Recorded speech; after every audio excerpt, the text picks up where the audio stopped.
This guy, Dave Dow, started up a YouTube channel advocating for people to quit video games, take life more seriously, lead a more meaningful, rich, and rewarding life. So right away you'd think that he and I have a lot in common.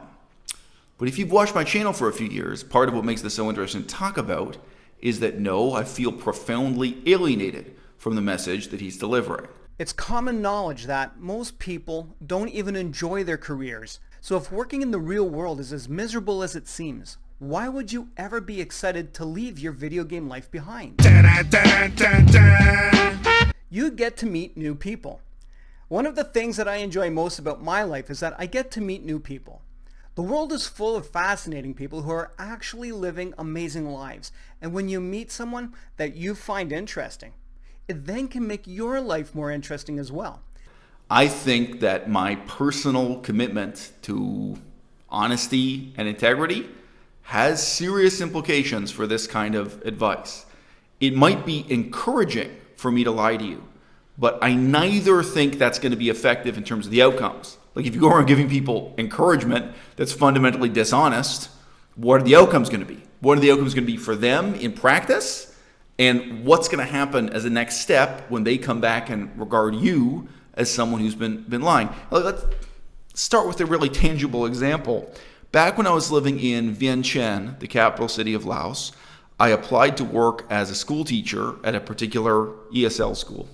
And I remember I met with and chatted with a blonde, Canadian, attractive female employee of the school. And sadly, that's probably relevant to why she was employed by the school. And she said nothing but the most encouraging things about the school itself and about the guy who was in charge of the school. The guy who ran the school, he was a memorable character. He was maybe a 400-pound, effusive, effeminate homosexual who sort of fluttered around the room and said everything in very over-the-top terms of everything was fabulous, everything was wonderful, it was hard to get a read on the guy when what you're trying to do is figure out like, okay, so I'm hired? Like what exactly the situation here? That same blonde female, I talked to her many months later, maybe it was 6 months later, where I said to her, look, here's my situation. This guy said I was fabulous and wonderful. When he hired me, he did all this paperwork. He got me a legal visa to be here as a teacher. He got the work visa paperwork. And then he never offered me a day's work. He never got in touch. Like it's very paradoxical to me. Like he put in even some money as well as effort to hire me, and then he never followed through. And she kind of looked down at the floor and was a little bit ashamed of herself, and she said, oh yeah, that happens all the time. And immediately, with me sharing this experience, she then started dishing out all these other examples of employees whose lives were ruined and left brokenhearted. It was like, well, wait a minute. When I met you 6 months ago at the start of this job, why did you tell me all this encouraging stuff that now turns out really not to be true, right? Why would you come on YouTube and tell people that if they adopt a vegan diet, they can lose 10 pounds effortlessly? Losing 10 pounds isn't easy. And on the other hand, if you're the kind of person who thinks it is easy, it's going to seem easy to you whether you're on a vegan diet or a high protein diet. For some people have the knack. Some people have the right attitude, or they're highly athletic, or they have, for whatever reason, for some people, it's easy to lose weight. But if so, it's not really going to be easier for you on a vegan diet than it is on a meat diet. If you struggle on a meat diet, you're going to struggle on a vegan diet, right? Like, you may think you're helping someone. When you meet them, they're new on the job. You say, hey, welcome to the team. This is a great school, and we have a great boss, and everything's great. But you're not helping them. You're deceiving them. You're lying to them. Right? You may think you're helping the other person, and you may think you're helping yourself as a leader in the vegan movement, and you may think you're helping the vegan movement as a whole if you lie to someone and say, hey, if you become vegan, these are the outcomes you're going to get, and you're not. You're discrediting yourself, you're discrediting the vegan movement, and you're causing a particular type of harm to the person you're encouraging. Because just as in the first few steps they take, they may feel encouragement, when they figure out how false and misleading this advice was, inevitably the sequel to that will be discouragement, disillusionment, that may be quite profound. The world is full of fascinating people who are actually living amazing lives. And when you meet someone that you find interesting, it then can make your life more interesting as well. And when you start to develop these new relationships, amazing things can happen. And your life can go in new directions that you may never have thought even possible. Most importantly, you can build new friendships. And if you haven't already, possibly meet the love of your life. False and misleading, but encouraging claims he's making here. They partly resemble encouraging claims made by religious cults, like Buddhist groups. They partly resemble false and misleading claims made by political groups within veganism in the last few years that I've encountered. You can promise people friendship. You can promise people they're going to meet the love of their lives. You can promise people all kinds of things if they sign up and join your political movement. Are you going to deliver? In the end, don't you just end up discrediting yourself, discrediting the movement, causing disillusionment for the person you've managed to sucker in with these promises? But you know what else? This also really, really closely resembles the false promises made by universities. I have fought very hard to hold universities to promises they made, particularly in language education and in internships.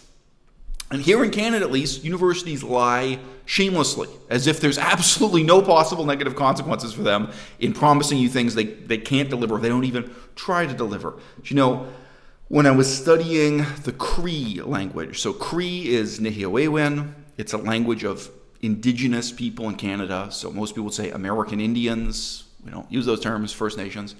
When I was studying Cree, I met up with the two professors who ran that department. Most university departments don't have a lot more than two professors in charge of them. I met up with them and I asked simply, look, do you know just one other student who's studying this language? Because I can't do it alone. Like, I need someone to talk to, even if it's just one other student where I can repeat the verbs back and forth and practice the verb endings. Like, I didn't sign up and pay all this money for tuition. I didn't enroll here to learn a language in total isolation with my computer. There's got to be at least one other student studying the language. And I remember one of the two professors had a very sorrowful expression on his face because the answer was no, that I was at that time. I was at that time the only student actually trying to learn the language Cree. And I just mentioned I wasn't doing this to like insult or pwn the professors. I was offering to switch to other languages. So I was saying, look, well, do you have one student who's doing Dene seriously? Dene is a totally different language. I could switch to Dene. Do you have one student who's doing Soto? Soto is a dialect of Ojibwe, known as Anishinaabemowin. Like, I was offering to work with the institution here, but I was saying, look, if I'm literally the only student, isn't it easy to promise, oh, sign up for our program. You're going to be surrounded by wonderful, inspiring, and inspired young intellectuals. All kinds of people who have so much going with you. You're going to make business colleagues. You're going to make connections that are going to carry you through your career for the rest of your life. You can talk the same way this guy's talking. Can you deliver? What happens if you don't deliver? Haven't you discredited yourself? Haven't you discredited your institution? Haven't you created a kind of disillusionment and real rancor and hatred? Like, whether you're selling an MBA, like a degree in business, or a language program, or an internship program, why don't you really have some integrity? Why don't you really have some earnestness about what these people can expect when they're signing up? Because you know what? I spent a lot of time on the campus of Cambridge University, England, Oxford University, England. Every single person I met was an idiot. I was here at University of Victoria campus. I didn't meet one person interested in politics in the Department of Political Science. I didn't meet one person interested in the history or politics of Asia in the Department of Asian Studies. I could now digress and do a long series of anecdotes about this. You can sign up. You can pay $10,000 in tuition. You can pay $50,000 in tuition. And supposedly elite institutions can utterly fail to deliver on this. So you really want to promise someone where all of their friends currently are connected to playing these video games. Their whole friend group, maybe people they talk to while they're playing CSGO or whatever, right? You know, via Discord, maybe their whole social circle is connected to games. You want to promise them that they're going to have more and better friends and meaningful friendships if they quit video games and lose all those connections. That's what you want to promise them? If so, you're making a promise that Cambridge University, England, Oxford University, England, every university I've ever known or had anything to do with cannot deliver on. So I think you've really got to check yourself. I think you've really got to wonder, what is it you're delivering and what will be the real outcomes when those promises prove to be fraudulent, misleading, and false, no matter how well-intentioned from your perspective they may be.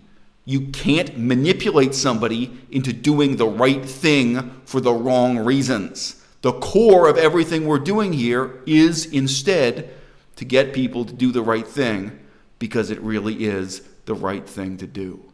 Now, if you make the decision to start a new life that involves one of your interests that we talked about earlier, then you are gaining experience. And believe it or not, any experiences that you have had leading up to this new experience actually helps you to build your new skill in a manner that is unique to you. When you shift your focus from your digital distractions to your future, you have an opportunity to choose how you move forward. And regardless of what kind of life that you see everyone around you is living, you don't have to model anything that you see these people doing. In fact, no matter what stage in life you are starting from, you have an opportunity right now to jot down 5 ideas that you have always wanted to learn more about. These can be things like working with animals at a zoo or a marina, for example. And it can be something more adventurous, like being a tour guide in a foreign city that you've always wanted to live in. If there is something that you have always wanted to do, then this is your chance to begin this new adventure. I've had quite a few conflicts with diet gurus here on the internet, here on YouTube. And one of many things I've said to them when I'm trying to get them to sympathize with my reason for criticizing their recklessly encouraging, and from my perspective, misleading and dishonest approach to diet advice is this. You know, I notice that you sit here on YouTube, you broadcast your message on the internet, then people send you emails saying that your method worked, and you select those emails. And they might send you videos or photographs themselves, and then you put those up on YouTube to prove that the advice you're giving is effective. Do you know what experience you're not having? You're not having the experience of actually getting to know someone face to face and holding their hand as they struggle to lose this weight. You don't have the experience that many physical therapists have, for example, of meeting someone at the hospital who is 350 pounds and can barely walk, and then working with them as they struggle to learn to walk, working with them as they try to lose weight, hearing from them what they're doing, what's working and what's not, why they're losing weight or why they're failing to lose weight, or for a while they lose weight and then they gain it back. You don't actually have that experience of sympathizing with people as they try and as they fail. And if you did, even if you had some success stories, even if some of the people you gave this advice to and miraculously it worked for them, you'd see it in this context, right? The truth is, there are some people who find it very easy to lose weight, get in shape, and maintain an athletic body on a meat-based diet, and those same people, they're going to have good results on a vegan diet. But the reality is, if you have this kind of experience, it's just not the case that there's some one simple turnkey secret. There's just this one weird trick to help you transform your life that's going to work out every time, or even any significant number of times. And just that experience of knowing people face to face and trying to give them this advice and holding their hand and seeing them fail, understanding what works and what doesn't for them and what they're capable of and what they find they're incapable of, it's a totally different thing, isn't it? So this guy, Dave Dow, I challenge you, Dave. The encouraging things you've just said now about having a career. Have you sat down with a man? I'm not even going to say a young man. Have you ever sat down with a middle-aged man and looked at his resume, looked at his CV, and then figuratively held his hand as he went through the process of trying to transition to a new career? I'm a middle-aged man. I have the experience again and again and again of showing my CV to people, showing my resume to people, and they say, wow, this is such an interesting, such an inspirational resume. You've lived such an interesting life. And then the question is, okay, what kind of job can I get next? What kind of career can I have? Whether that's moving directly to apply for a job or through the universities, getting further. Okay, so what do you think I can do with it? And they sit there and realize they don't have a goddamn positive thing to say. Right? That can be very sad for the person giving the advice, and can be very sad for me also. Okay? What you're doing here, it's really a kind of reckless hype, telling people in the audience that they can have a wonderful new career as a zookeeper. They only got like 2 specific. He said, I know an ex-zookeeper personally, okay? We've made YouTube videos together. He talked to me in detail about what it's really like being a zookeeper. Right? Think about how different his advice would be if someone were talking to him about starting a career as a zookeeper in every way, not just about how little money you earn, but about what it's like to clean up poo every day. And it's not just poo, there's blood every day. Like, it's a really nasty job, okay? And you're not just dealing with wild animals, you're dealing with a very strange mix of the for-profit sector and the charity sector that's trying to make money out of exploiting those animals in captivity. Now, Dave, you just talked about, oh, you could be a zookeeper. Not everyone can be a zookeeper. And again, if you just had the experience of working with someone face to face, what if you knew someone who came to you and showed you their resume, and then you held their hand through the process as they tried again and again? They applied for 100 different jobs as a zookeeper and never got anyone. Do you think you'd see this advice you're giving now differently in that context? The reality is most people can never have a job that they find inspirational or even adequate.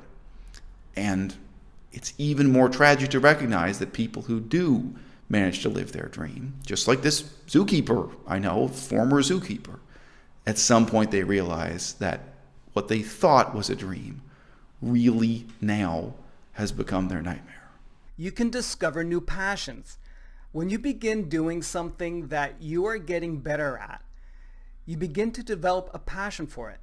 When this happens, money stops becoming the primary factor for you wanting to get better at something, and instead, what you do becomes more meaningful to you. When you become passionate with your work, you get excited to go to bed, and you become excited to wake up every morning as well, because you're looking forward to starting a new day. When you're passionate about what you do, you're more likely to work longer hours, which may mean more money.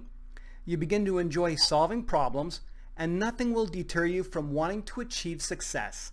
And hey, you're living a happier life. I have an amazing free mini guide that will teach you what you need to know to help you transition from your digital addictions to creating the life that you were designed to live. It's called 5 Simple Tips to Create an Amazing Life, and you can get your free copy in the description below. And number 1, you can change the world. When you find your passions and begin to develop skills in your chosen career, people begin to take notice of you and will begin to pay attention to your opinions on matters in which you show proficiency and expertise in. It's very peculiar to me that he presents this argument with absolutely no personal anecdotes from his own life or talking about other people he's known. He doesn't put any kind of a human face on it. I have known so many people with PhDs who lived their whole lives in bitter, mournful isolation because nobody recognizes their proficiency, nobody recognizes their expertise. And these were people who had a piece of paper from Cambridge or Oxford or Harvard or some other high-power university that certifies that they're an expert, that says they're an important person whose opinion should matter on X, Y, or Z. Okay? And then I've known all kinds of people who don't have that piece of paper, but they really are experts. They really do know more than anyone in the government of the United States about, for example, Cambodia. But nobody's going to ask them their opinion about the politics of Cambodia or what the United States policy should be in Cambodia or what have you. And to be honest with you, these are quite simple examples. When you get into all the professions and areas of research and expertise that people really sink their lives into, many of them humble, many of them much less glamorous than studying poverty in Cambodia. In its way, charity work has its own mystique. This promise he makes that developing expertise, developing specialization, will lead you to this more rewarding social and political life. To some extent, don't we all know that must inevitably be a lie, that it must inevitably discredit the person giving the advice and lead to disillusionment? Now, people advised me my whole life to stop studying small, obscure languages like Laotian, like Cree, like Ojibwe, that I should stop doing that, and I should instead study Chinese for these reasons he's talking about. Right? Exactly these reasons. Like, oh, make a difference in the world. Make the world a better place. Have more colleagues. Make more of an impact. Have more opportunities in academia by switching from an obscure language to a mainstream language, a language with more than 1 billion speakers, like Chinese. I will regret that I made that decision for the rest of my life. Okay? You can be an expert in Chinese history, Chinese politics, or the Chinese language and be totally, utterly alone. And I'm not just talking about my own experience. I'm talking about a lot of people with PhDs I know. I'm talking about a lot of professors I know who are very much embittered and live their lives that way. Now, whether or not it's any better or in what particular ways it's better to study an obscure language like Laotian and so on is another story. But all my life, I've known people who in this sense develop expertise, whether it was in Sanskrit, Pali, Burmese, Cambodian. All right. The idea that developing expertise of this kind leads to respect, renown, the opportunity to make the world a better place, friends, colleagues, admiration. It's very fundamentally false. And maybe we wish it were true. But we all know what the issues are that will actually bring you the admiration and attention of the masses, right? We all know exactly what it is that you could devote your time and energy to if you're doing these things in order to have the approval, attention, and adulation of other people. You see that every day on Instagram, and you see it in Hollywood movies, and you see it with politicians in the Republican Party and the Democrat Party pandering to the lowest common denominator. If you're doing things for the attention and adoration of the masses, then you're not doing them just because it is the right thing to do. I didn't study Cambodian to get famous. I didn't go to Laos and study Laotian and their politics and history and volunteer to do humanitarian work to help the poor in order to get famous or to have 10,000 followers on Instagram or to have even one friend or one girlfriend or meet the love of my life. No, not at all. I did it because it was the right thing to do, and the reward was that I got to grow up to become the man that I am now. No more and no less. I mean, really, people like to disrespect my crew, but the fact is that you know my name and I don't know you.